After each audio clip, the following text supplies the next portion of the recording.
Hi, my name is Kim Heinrich, and I handle marketing for Meritas.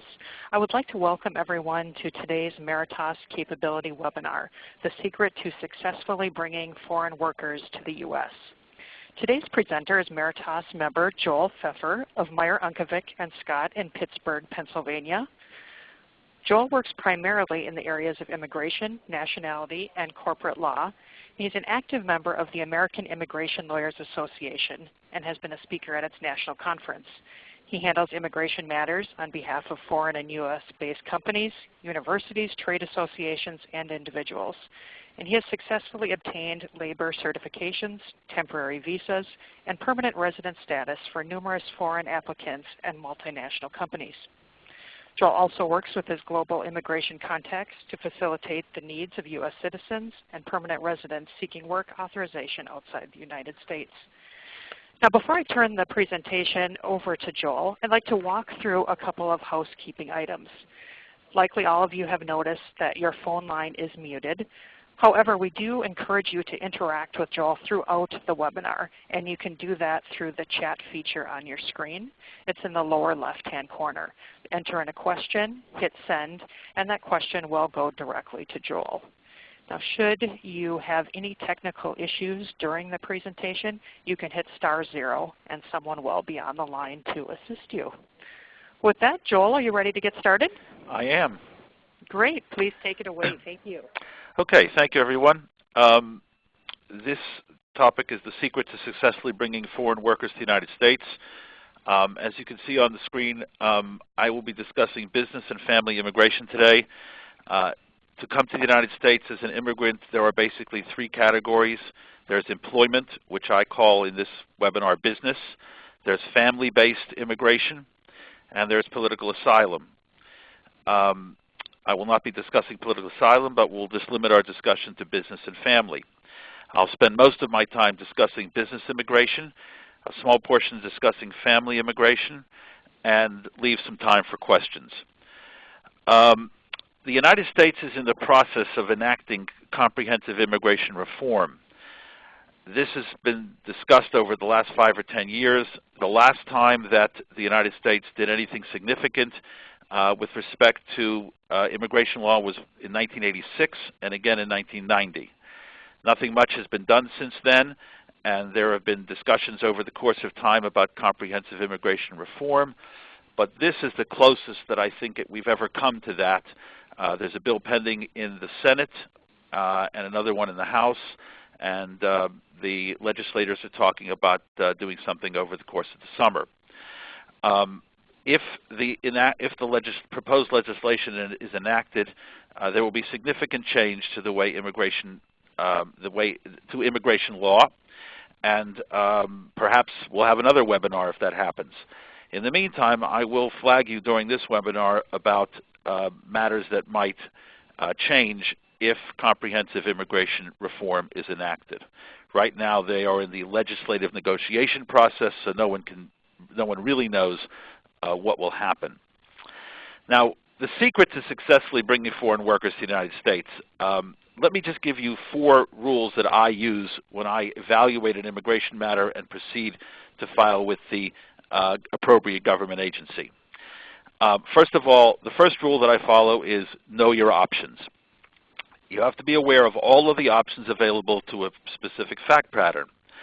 So you have to have a comprehensive review of the fact pattern and understand if there's more than one option available, what the advantages and disadvantages are of each option. The second rule that I follow is understand how the government thinks.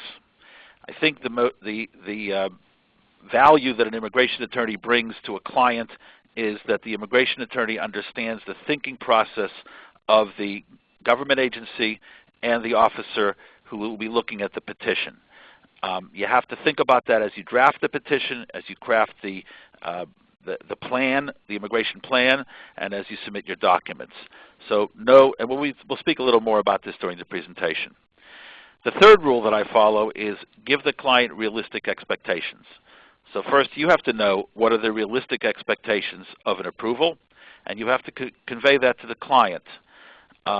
this is very important in managing client relationships in the immigration field, particularly because your right of appeal is rather limited. There are appeal rights, but typically they take a very long time, and most often you don't win. Number 4, make sure that your client believes in his case. You will often have situations where the case is marginal, and the client will say, you'll express to the client, what are the facts, what are the elements of this benefit? How do you achieve the benefit? How do you get a temporary visa, a permanent visa? How do you get to the United States? And the client says, well, we can say this and we can say that. At the end of the day, you have to believe in your case, your client has to believe in your case, and then perhaps the government will believe in your case. So, following on the last rule, you have to know your client. And who is your client? Well, in business immigration, there are typically 2 clients. They are the employer and the employee, because most business immigration in the United States is employer dependent. There are a limited number of situations where an alien or an employee can petition on their own. So self-petitioning is rather limited. In most cases, there has to be an employer sponsor. So you have to know your employer and you have to know your employee. Now, proceeding to business immigration, family immigration. Business immigration has 2 components. There are 2 ways to get here, either on a temporary basis as a non-immigrant, or on a permanent basis, what's called a green card. Now, for many years the cards were not green, but now they've come back to being green. So they are really green cards. Green card means you have a permanent right to live in the United States and a path towards citizenship. Some of the categories we'll be talking about have a dual track. You can apply as a non-immigrant, and with the same set of facts and the same evidence, you can apply as a permanent resident. In family immigration, there are immediate relatives who are not subject to quota, and there are quota relatives. So we will define which are the immediate relatives, which are the quota relatives, and explain the significance of the quota. In business immigration, there are also quotas, and we will, as we proceed through this, we will discuss which categories have shorter lines and which ones have longer lines.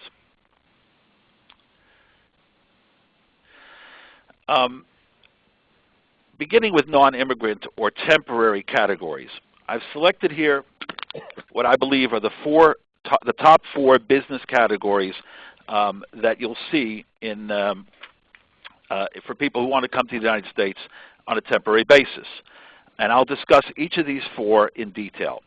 We have a business visitor, specialty occupation known as H1B, intracompany transferee, the shorthand for that is L1, and treaty trader or treaty investor. The shorthand for that is E1, E2.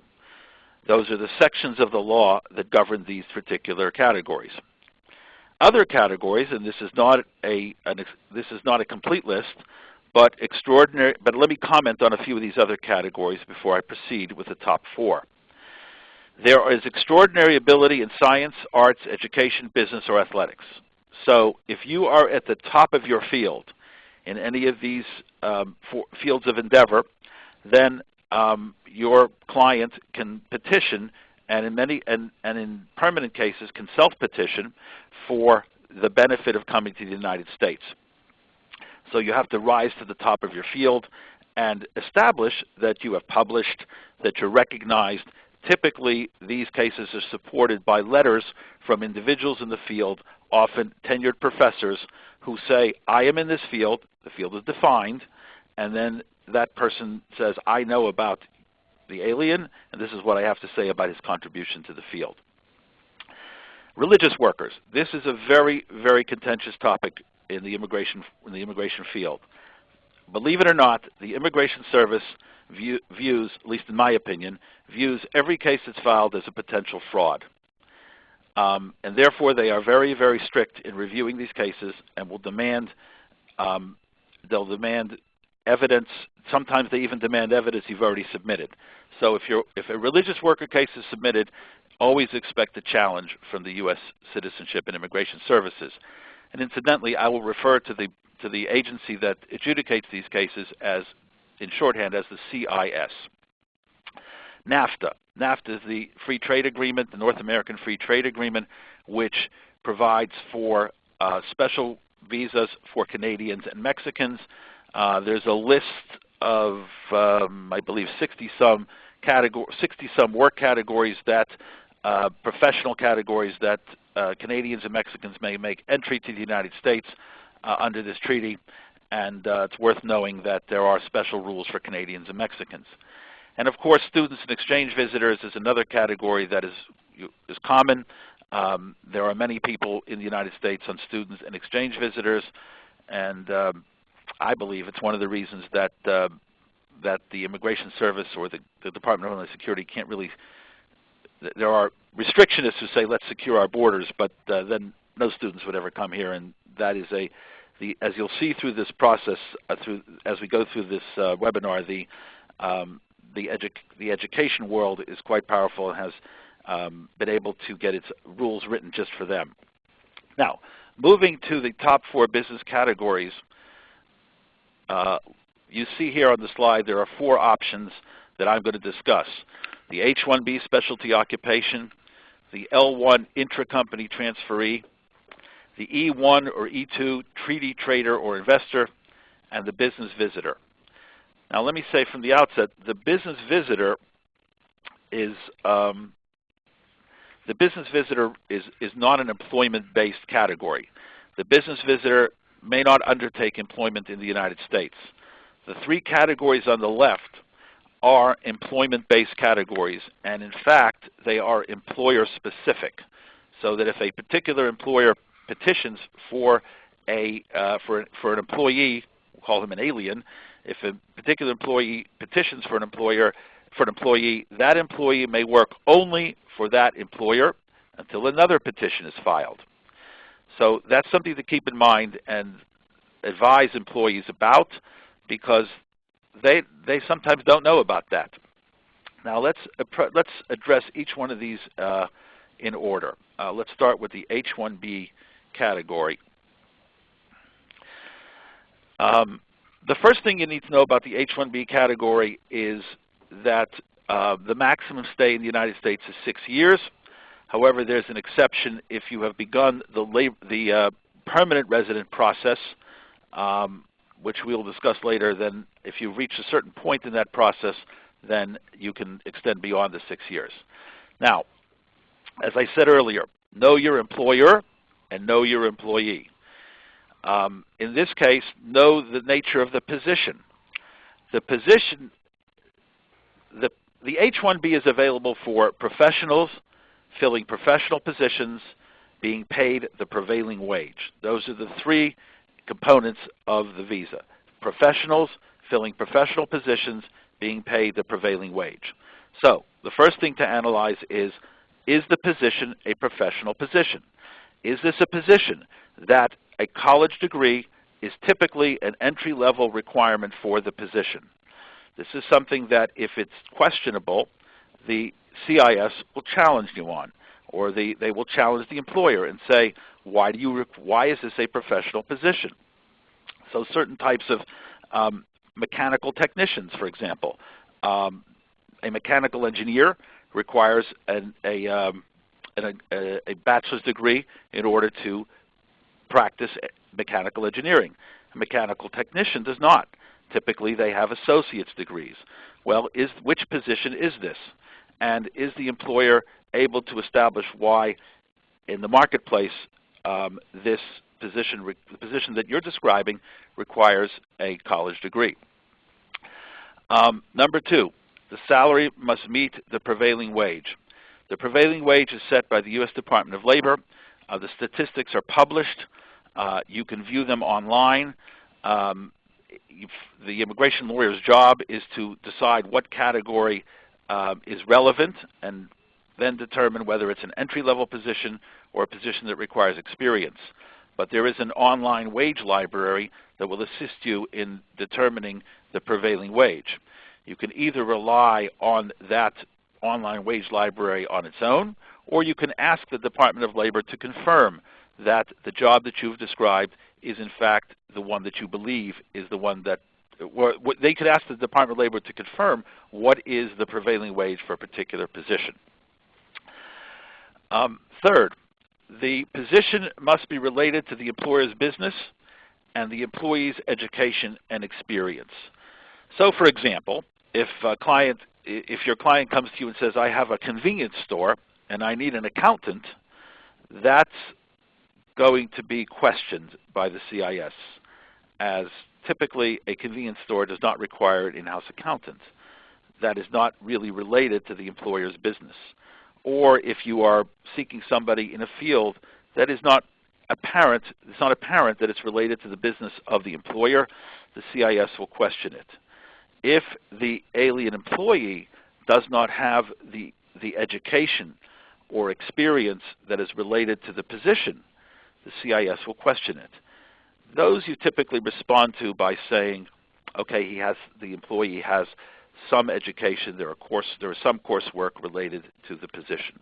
But these are the concepts that must be confirmed before you file. You need to know whether the position is one which meets these requirements.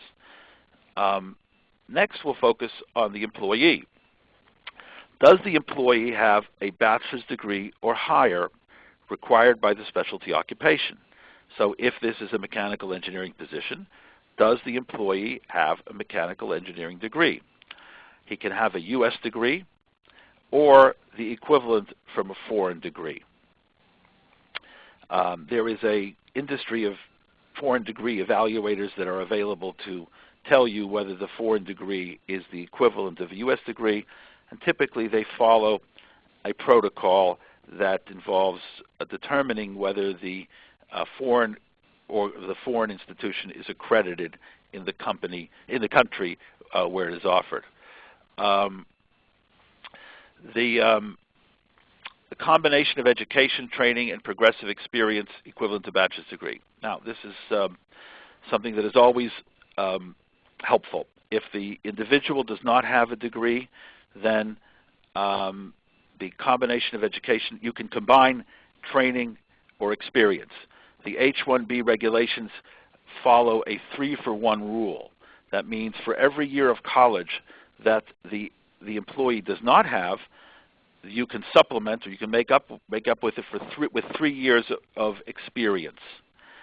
So if the individual has an associate's degree and 6 years of experience, that will qualify. That will be the equivalent of a U.S. degree. And typically, one of these degree evaluating services will offer that service as well to evaluate the experience and confirm that it meets the 3-for-1 rule. Finally, if it's a position for which a license is required, then the individual must have that license. Sometimes you'll run into a situation where you cannot get the license without the appropriate immigration documents, or sometimes you can't get the license without a Social Security number, which you can't get without employment authorization. And employment authorization means an approved H1B, and they won't approve the H1B without the license. So that's something you have to keep in mind if a license is required. How is the person licensed? How do you get the license? And is there some way to get around this problem of which came first, the job or the license?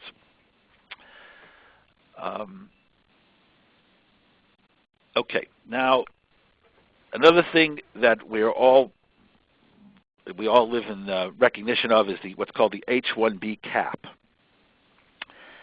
The H1B Cap is a limit on the number of H1Bs that will be given out each year. The limit is 65,000. The government operates on a fiscal year from October 1st to September 30th.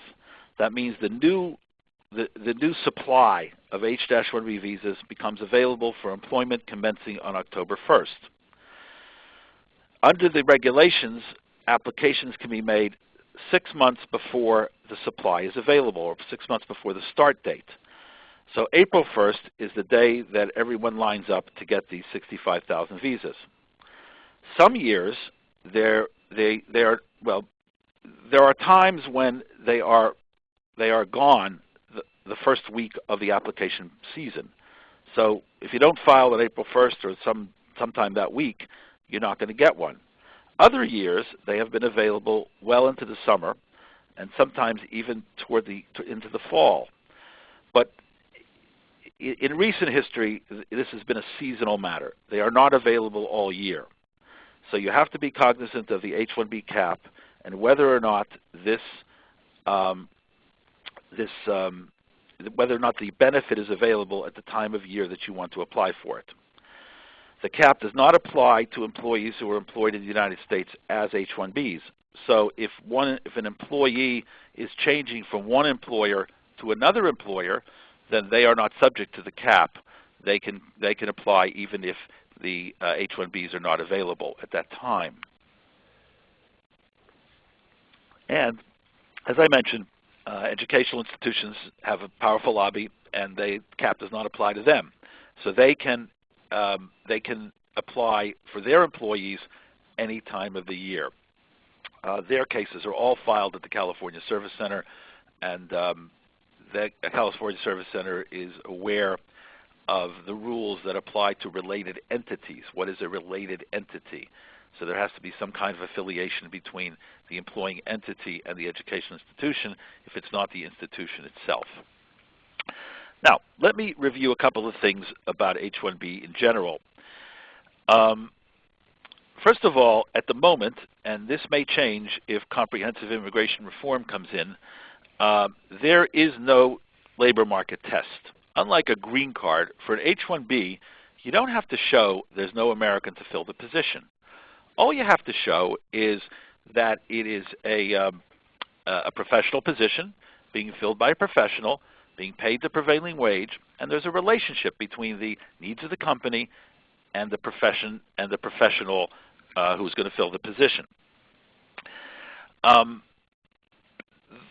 The CIS is always looking to see whether these petitions that are filed are legitimate.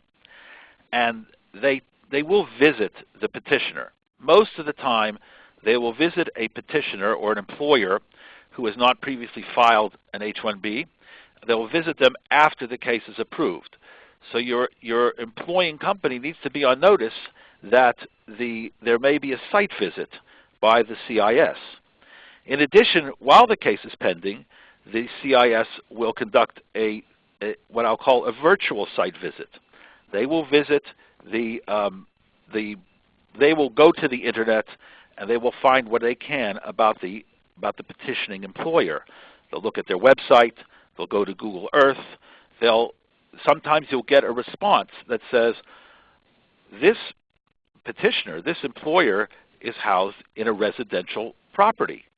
And could you explain that? And then you'll need to explain, for example, I had a situation where they were on the ground floor of an apartment building, but the apartment building, the ground floor was for commercial tenants, and the upper floors were for residential tenants. There's nothing in the law that says that you have to be in a space that's reserved for commercial tenants, but this is a red flag to the CIS, and they're looking to confirm both through virtual visits and in-person visits that this is a legitimate application.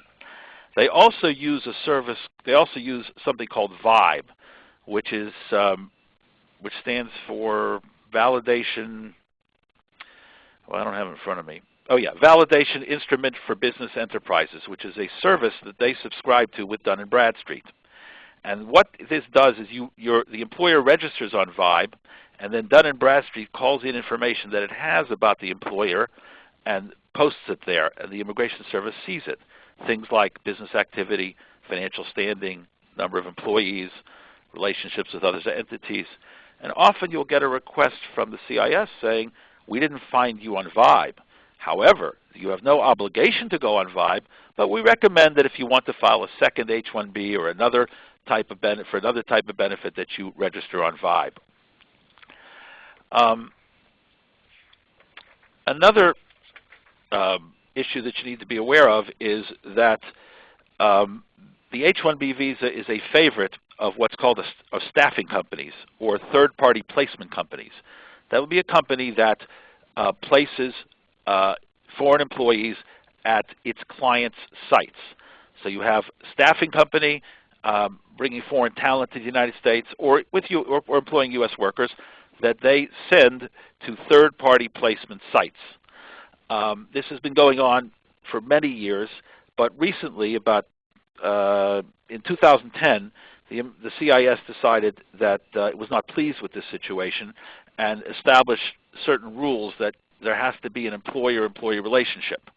And it wasn't, till then it was simply enough to say that the employee is on my payroll.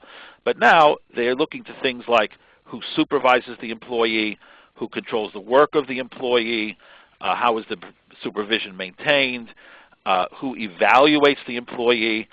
So if you just respond by saying, I'm a staffing company and my end user, my client, does all that, they will deny the case. They will say there's not a sufficient employer-employee relationship. So you have to, they will accept cases that are either traditional employment, but there has to be some element of traditional employment here. So one of the things they look at is who decides what the end product is, who controls the manner and means of the work product, who supervises, who evaluates. And as I said earlier, you have to know how the government thinks, and this is on their mind right now. It also applies to other cases, and you need to be aware of that. For example, I had some cases recently that involved speech-language pathologists. The employer was a company that contracts with the school district and sends out speech therapists or speech-language pathologists to the schools. There's no other way to do that. You have to send them to the school. And the question on the form, on the petition is, do these people work off-site? So you're raising a flag. This is off-site employment. So is there an employer-employee relationship? So I was concerned in that case about whether or not the CIS would flag this and challenge me on it. So at least I was thinking, but they didn't, and they approved the cases. So it tells me that in some job occupations, they are looking carefully for this, and others perhaps they are not. But they will not approve independent contractors or what they call job shops or self-employed individuals in the H1B category. Okay. Let's move on to the L category.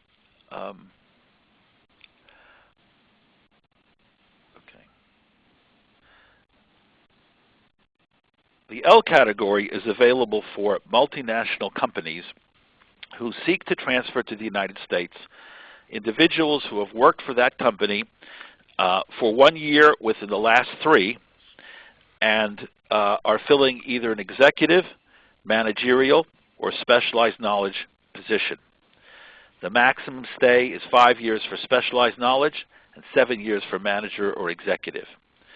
All right, so let's evaluate. Let's take a close look at all of these components. It has to be a multinational company. So the CIS will expect you to establish that the company for which the employee worked abroad is related, affiliated, is controlled by, owned by, parent sister companies, some affiliation between, or an affiliation that meets the definition, the statutory definition of a multinational company. So you're going to have to prove who owns the foreign company and who owns the U.S. company. In cases of publicly traded companies, that's quite simple. Often in the annual report, there will be discussion about the other companies, or there will be a list of foreign companies, and that's typically sufficient. In privately held companies, you typically have to submit some kind of corporate documents to establish that.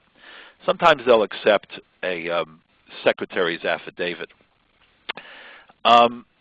The employee has to be working for 1 year in the 3 years prior to application.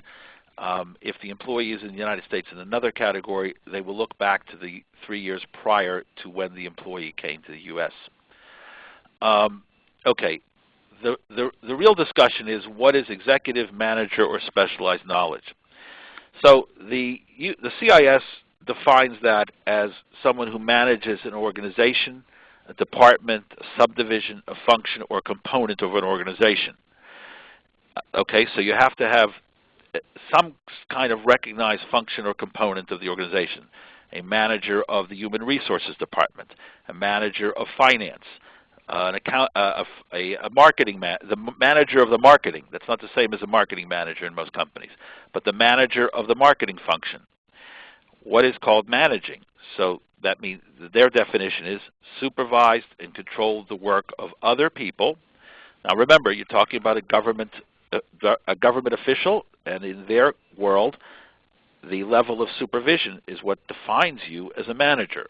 So they will look at, did this individual manage, meaning supervise, control, have authority to hire and fire, or recommend hiring, firing, or promotions over other individuals who were themselves supervisory, professional, or managerial employees. I typically liken this to back in the day when you had a factory, when people made things in the United States, and you had a factory, and you had a foreman, and you had a manager. The foreman, although he had management responsibilities, was not a manager by this definition. So they're typically looking to see whether the manager manages other professional or foreman-type managerial employees or supervisory employees. If you don't have that, then you have to establish that there was an essential function that was managed and that this individual functioned at a senior level within the organization's hierarchy.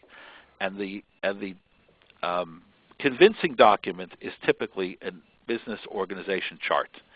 They love to see business organization charts, so you can see who had control over whom and where this employee fits in or did fit in the overseas employment with respect to the organizational structure. If the person appears to be in a management position through that chart, then it typically will be accepted. You could probably spend 1,000 words or more, or several thousand words, describing what that picture will give you. You have to do both, but the picture is very, very important.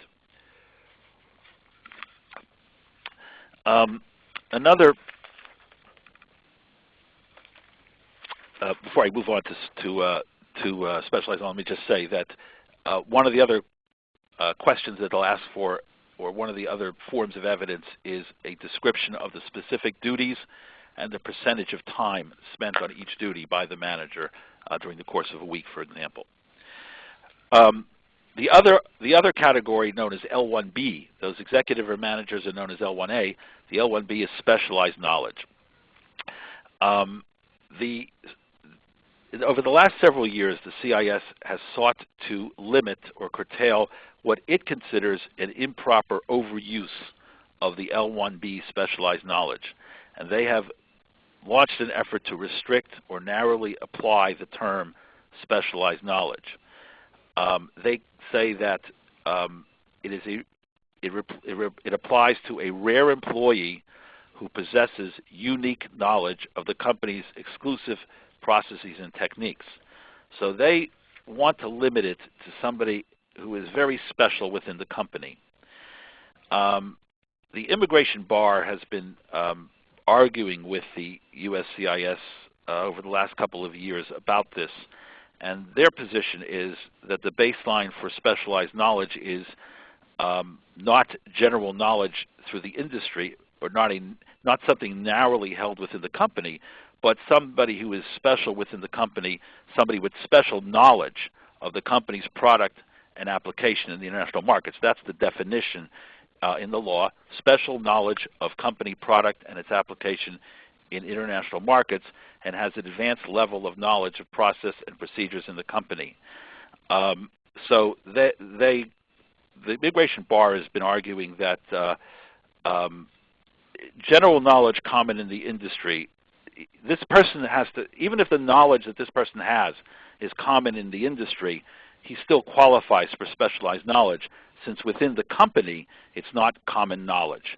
So the fact that you could find an American who is able to do this work is really not relevant to the test.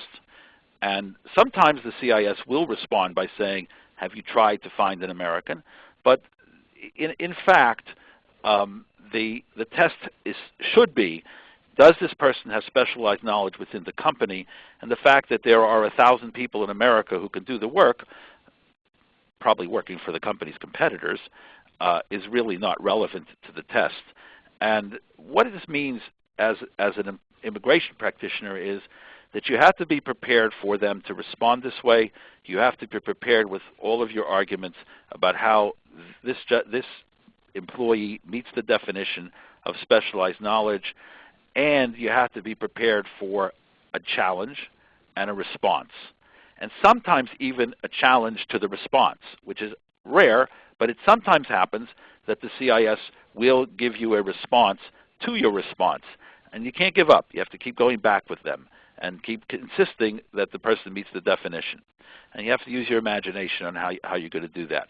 For those of you who aren't familiar with this, all of the discussion between the CIS and the applicant is in the mail. Everything. There was a time when you could actually speak to somebody about this, but that was a very long time ago.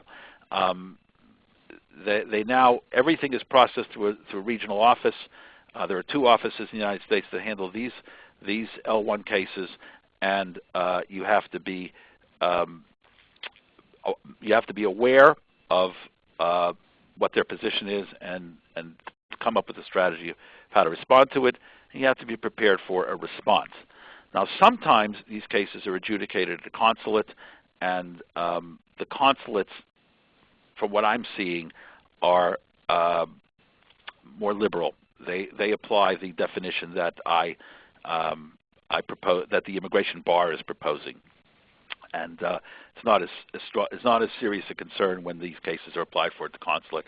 But those are very special cases. The minimum stay, the maximum stay is 5 years and 7 years for manager and executive.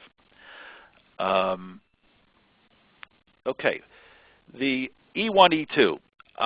The United States has about 80 treaties with 80 countries that allow us to offer E1 or E2 treaty trader visas for citizens of those countries. There are about 50 countries with which we have both trade treaties and investment treaties. So E1 is a trade treaty. E1 is a trade classification. If the foreign nationals coming to trade, to facilitate trade between the United States and the treaty country. And E2 is if the foreign nationals coming to make an investment in the United States. We have, again, there are 80 countries. About 50 of those countries have both trade and investment, and 30 countries have investment only, and 3 countries have trade only. In a treaty case, the entity must be, in all cases, I mean, the entity must be owned at least 50% by the treaty national. So if you have somebody from France or Germany or Italy or whatever country is the appropriate country, they have to own 50% of the company. The key employee who you send to the United States, or the owner themselves, must also be a citizen of that country. And you can send them to the United States to perform executive or supervisory duties or essential skill duties.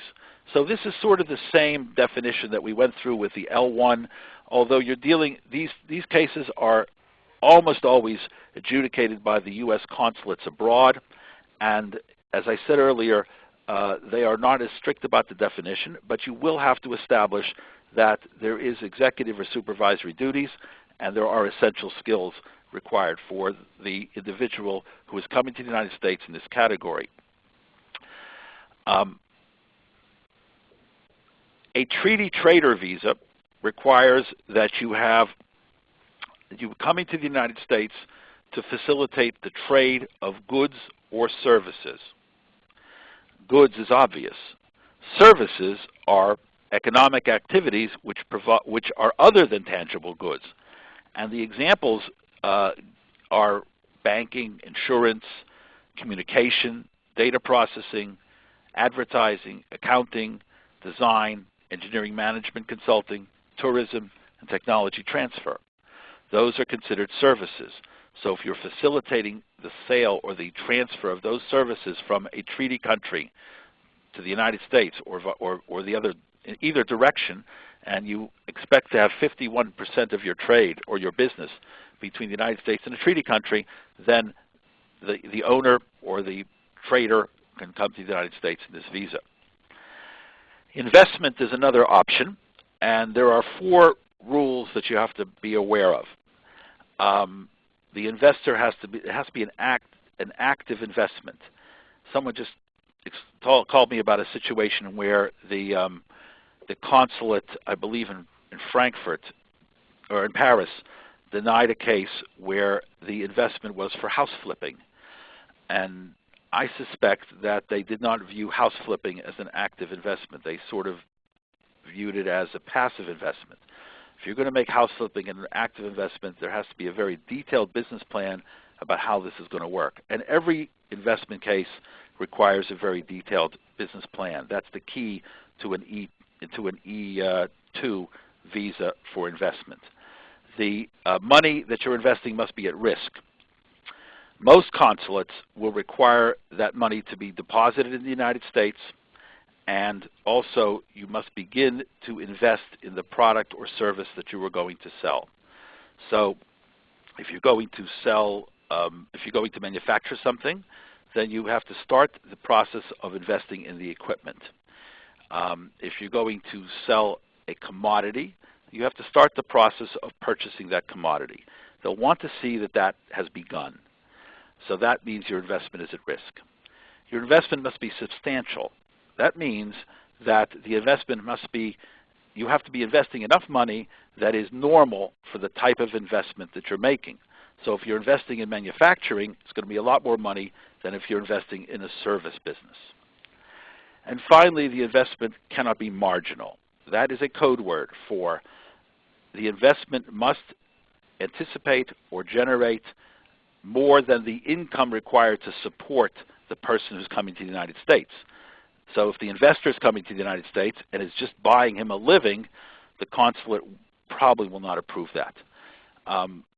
This is an issue with most consulates. They look at that carefully. And the business plan is the key to it if this is initial application, and if it's an extension, then your track record will you'll live and die in your track record, and typically they'll want to see the tax return. All right, now this is B1. I should have discussed this first, but this is the one that you'll commonly see people coming to engage in business activity. They have to be paid from abroad. There are countries from which you do not need a visa. These are visa waiver countries. I believe there are 30-some of these. You don't need a visa, but you need to explain when you get to the airport or the land border what the nature of your business is and why you're doing what's called a permitted activity. Engage in commercial transactions, negotiations, consultations, conferences, board of directors meeting, looking to invest in the United States. And the last one on the list here is very important. If you're selling, if a foreign company, not a U.S. company, if a foreign company is selling a product to the United States and the contract for the sale of that equipment or product, contracts for installation, commissioning, or service. So post-sale installation, commissioning, or service can be performed by a foreign national who's being paid by the foreign company to fulfill the terms of that contract. This is something that you need to remember here, that a U.S. company cannot do this. I had a U.S. company in Canada that had a salesperson in the United States, in Canada, a Canadian salesperson. He came to the United States very often to conference with his company, but part of his territory included Alaska. When he went to Alaska to sell his equipment, they said, "You can't do that. You're representing a U.S. company. The U.S. company may not employ a foreign national to sell its equipment in Alaska, because Alaska is part of the United States. A foreign company can." The same is true about post-sale installation. A foreign company can send its technical people to the United States to install, but a U.S. company cannot. Okay, permanent residence.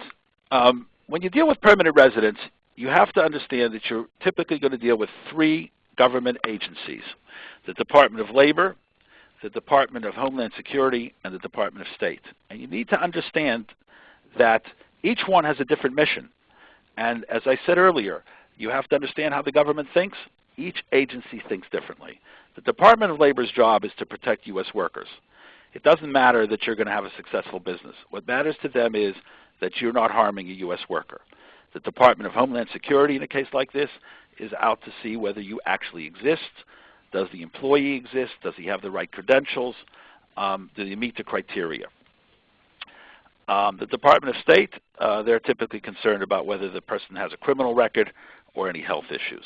So you're going to have to be aware of the agencies you're dealing with. Now, the four typical options are executive management transferee. We have discussed executive and management in the L context. The same rules apply here. It's sort of in tandem. You can apply for L1. You can apply for permanent. You can apply for the green card. Whether or not you have to plan out which one you're going to do, because the green card takes much longer than the L1. Extraordinary ability. Those are people who have risen to the very top of their field. Investors, that is different from the investor I described earlier. It is an investor who is investing $1 million in the United States and seeks to get permanent resident status in the United States. The investment doesn't depend on what is a normal investment for this type of, what is the normal amount of money for this type of investment. It depends on an amount and meeting other criteria, which we'll get to in a moment. And professionals or skilled, those are the garden variety people who come to the United States. And typically you have to show that they are not going to displace an American. These are divided into three categories. Priority workers, those are the priority, they have the most, they're typically available in the quota system, is why we refer to them as, that's the practical application of this. Extraordinary ability, outstanding professors or researchers, and the intra-company managers and executives are priority workers, and we'll see the quota system in a moment, their visas are typically available for them. Advanced degree professional, that's somebody with a master's whose position requires a master's degree. Professional skilled worker, that is somebody who is a college graduate or has 2 years experience and is filling a position that requires either of those two. In many cases, typically, unless you're in the priority worker category, you will generally have to show the Department of Labor that there's no U.S. worker being displaced by this employee. That means that the company will have to make sure that they're paying them the prevailing wage. This is something you will apply for and get a determination from the Department of Labor. You'll have to test the labor market by advertising in a manner that they direct, which is directed by the regulation, which means that they are going to require you to advertise in a newspaper of general circulation. The local labor department will have to post the advertisement, and you'll have to go on the internet to apply through an employer website like Monster, something like that, a job fair, a university placement office, a headhunter, a trade association. There's a list of 3, and you have to pick 3 of those. So it's three things from a list, which would include a job search website, your website, job fair, university placement office, headhunter, trade association, a couple more, a print newspaper, an internal posting at the company, and the state job service office. You have to recruit for the position and then advise the Labor Department why there's no U.S. worker available to fill the position. You can't tell them that this person that you want to bring from overseas is the best person for the position. You have to tell them that these are the qualifications, the requirements for the position, and no American came in who was willing and able to perform the work. And that's filed with the Department of Labor. Now, the filing is online, and they can request this memorandum, this your narrative of how you tested the labor market, but if you're going to handle one of these cases, make sure it's ready to go before you file. So these are like tax returns. They're audited. You file them. You can get an approval without anybody looking at it, but they could ask you for the backup materials, proof that you did this, and a narrative of why no one was qualified to fill the position. Quota delays. This is very important. I've listed the quota delays here. Now there's an error here. It should say priority workers. All priority workers are current. There's no quota delays. Advanced degree professional, most of the world is current. China is backed up to July of 2008. So that means people who started this process 5 years ago, or almost 5 years ago, are now in line to get green cards. If you're from India, you're waiting even longer, from September 2004. What that tells you is people from these countries are going to want to get into the next higher category. So if they can get into the priority worker category, they're going to say to you, I want to be a priority worker. The professional skilled worker category, again, this is where the job requires not an advanced degree, but a bachelor's or 2 years experience. The India quota is backed up to 2003, which means everybody from India is going to want to get into the higher category they can. Philippines is backed up to September 2006. But you have to keep an eye on this. This is available at the Visa Bulletin at travel.state.gov. That's where the priority worker, that's where the quotas are listed. It changes every month. So you have to be aware of what the quota situation is, because the employee is going to want to get into the best situation they can. Okay, word about investors. There are visas available for green cards for investors who are investing $1 million in the United States in a company that will create 10 jobs for Americans. You can also invest $500,000 in a rural area or high unemployment area. The green card is valid for 2 years. After the 2 years, you can come back and say, I did it. Give me the green card on a permanent basis. So the investment is sustained, and after 2 years, you come back and prove that. Now, there are 2 ways to do this. You can do this yourself. The investor can set up a business or buy a troubled business, and after 2 years come back and say, I hired 10 people. The other way to do it is through a regional center. There are over 100 approved regional centers that will accept your investment and pool your investment with other investors and build a retirement community, a stadium, a shopping center, a mall.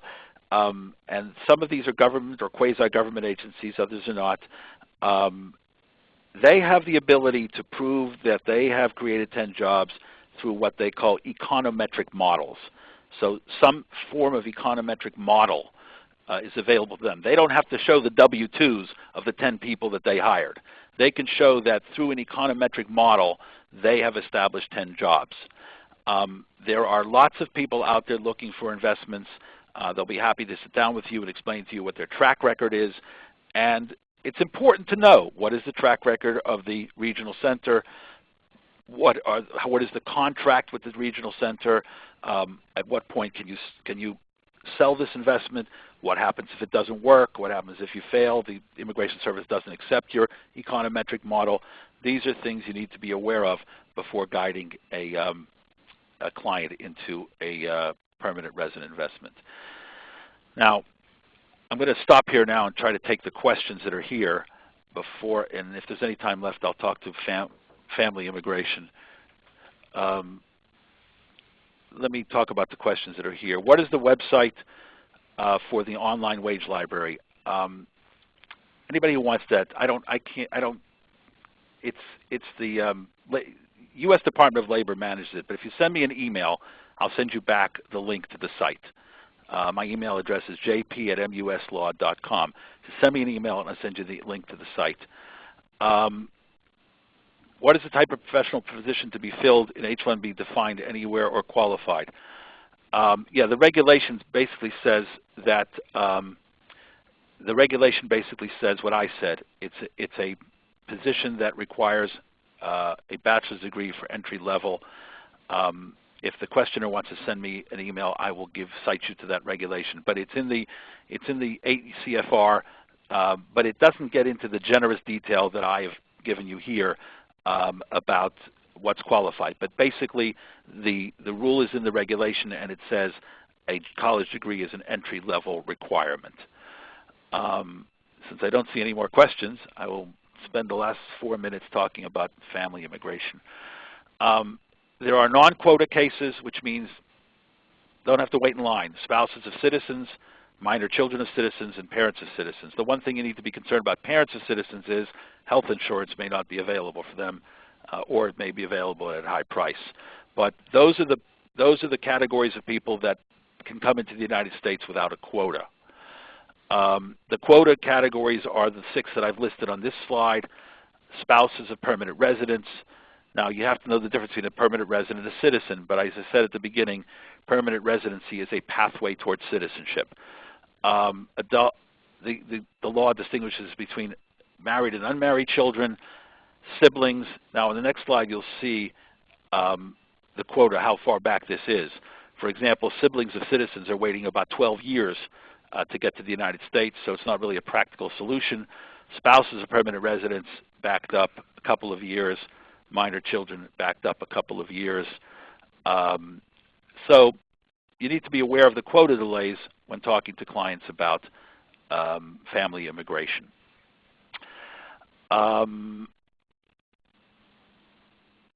Questions? Are there any more questions? I don't see any more. Just the 2 that I addressed. So let me just conclude by saying that as I said at the beginning, I typically operate with 4 rules, and that's my secret for today. Know your options. Just evaluate what are your options with respect to the problem that's being presented to you by the client. Understand how the government thinks. Is the department? Are you dealing with Department of Labor, Homeland Security? What are the hot issues that the government is concerned about in a particular category? Give the client a realistic expectation of whether this matter can be concluded favorably. And as I said earlier, appeal rights are very limited. And make sure, if you have a marginal case, that your client, and you, well, just your client at least, believes in your case and believes that, yes, based on what you've told them, they should be entitled to this. Because if they don't, they're not going to get you the evidence you need, and the CIS will see through it rather quickly. I believe I don't see any more questions, so I believe that concludes this webinar. Kim? Wonderful. Joel, thank you so much for sharing all of your expertise and knowledge in immigration. I suspect our attendees may have some additional questions, so I will circulate your contact details in a follow-up email to all attendees. And also in that email, attendees can expect to receive a link to a recording of today's webinar, a copy of the presentation, as well as a brief survey. We're just looking for any feedback you have on today's webinar, as well as for future topics for Meritas capability webinars. So Joel, unless you have any final comments, I'd just like to thank everyone for participating today. I too thank everyone for participating today. Great. Wonderful. Okay, well, thanks again, and all attendees, please watch for a follow-up email from Meritas headquarters. Thank you for participating.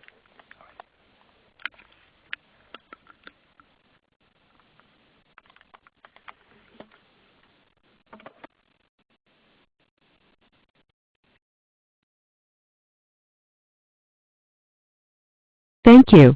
Please stand by.